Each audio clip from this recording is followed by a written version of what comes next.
Neste vídeo eu vou compartilhar 6 lições do livro chamado O Homem Mais Rico da Babilônia. Esse é um dos livros financeiros mais famosos e mais antigos. O livro conta a história que aconteceu na Babilônia durante a Antiguidade. O livro é escrito em um formato de história.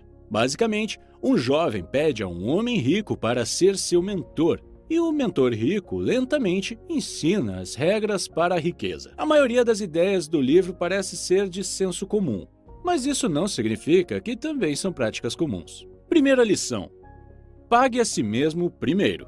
Para cada 10 moedas que você ganhar, dê a si mesmo uma moeda primeiro. Não importa o quanto você ganhe, separe pelo menos 10% de seus ganhos para investimentos, antes de gastar em qualquer outra coisa. Agora você pode dizer, mas o que eu ganho não é tudo meu?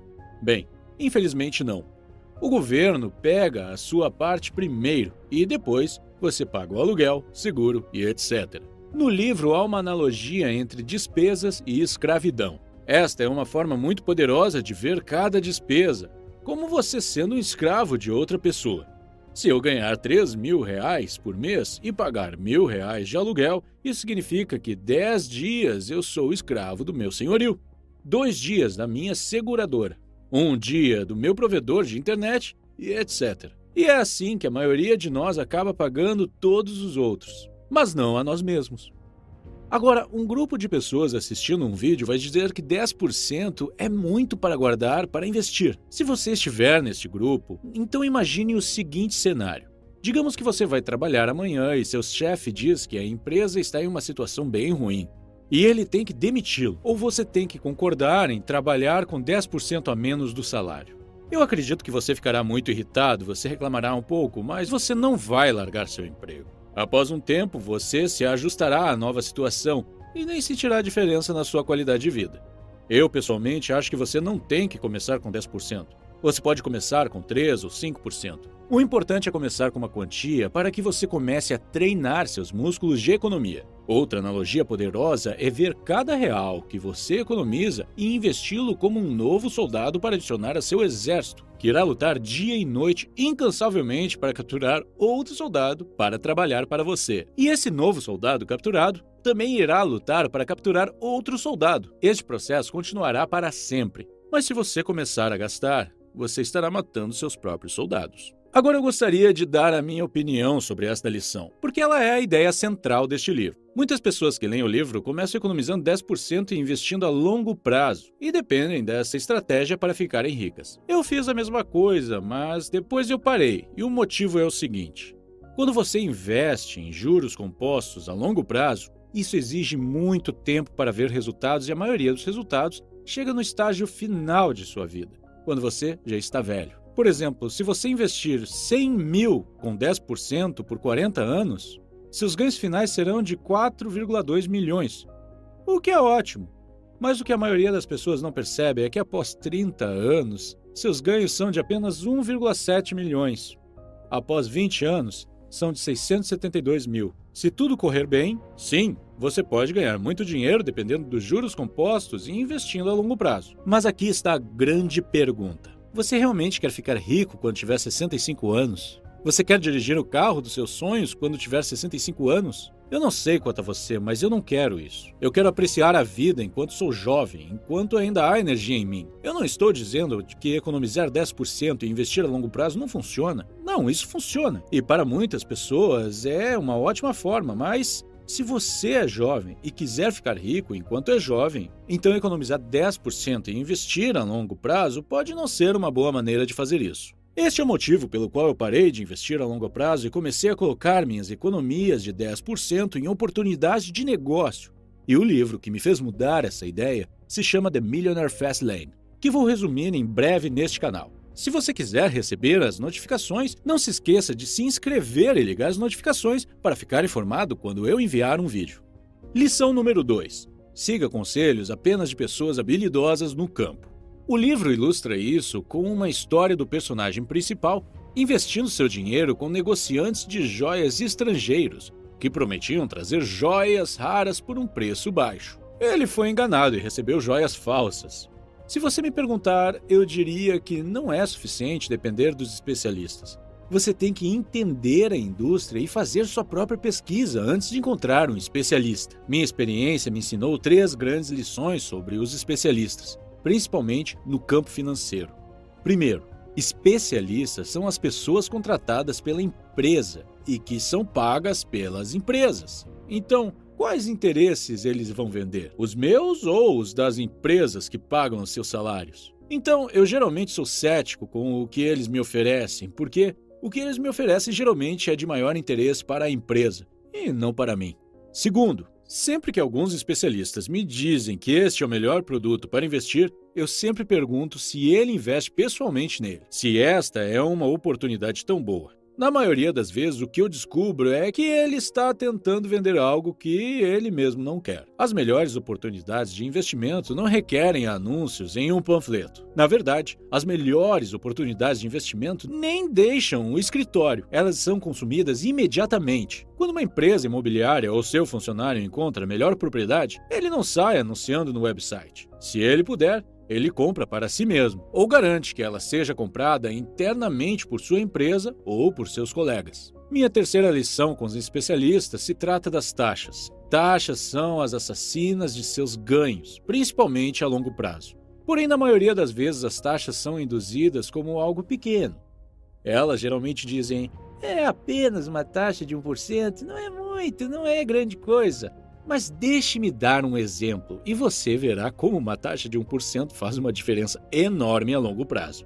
Digamos que sua avó dá a você e seu irmão R$100 mil para cada um de presente. Vocês dois acham que são jovens e que não precisam do dinheiro agora, então vocês decidem investi-lo a longo prazo. Seu irmão faz sua pesquisa e encontra uma empresa que cobra uma taxa de 1% e paga 11% de juros. Porém, você não faz pesquisa e investe com uma empresa que cobra taxa de 2% e também paga 11% de juros. Vamos passar para 30 anos depois e ver como 1% faz diferença nas taxas e afeta seus ganhos. Após 30 anos, os ganhos totais de seu irmão serão cerca de R$1.744.000, mas seus ganhos serão de R$1.326.000. Como você pode ver, tudo é igual. Apenas 1% de diferença nas taxas leva R$418.000 a menos de ganho comparado ao seu irmão. Ou seja, você perde 23,9% de seus ganhos devido a 1% de diferença nas taxas. Lição número 3. Pessoas que agem têm mais sorte porque elas fazem a sua própria sorte. A pessoa geralmente assume a forma de uma oportunidade que você precisa aproveitar na hora certa. A sorte geralmente assume a forma de uma oportunidade que você precisa aproveitar na hora certa. Homens de ação que são rápidos para aproveitar oportunidades e usá-las ao máximo são aqueles que têm sorte. Procrastinação na tomada de decisão leva apenas a arrependimentos. Procrastinadores e fazedores encaram a mesma quantidade de oportunidades. O que os separa é a quantidade de oportunidades que o fazedor aproveita. Com o tempo, a diferença entre eles fica maior e o procrastinador começa a achar que o fazedor teve sorte. Ou que ele nasceu na família certa, teve genética certa, etc.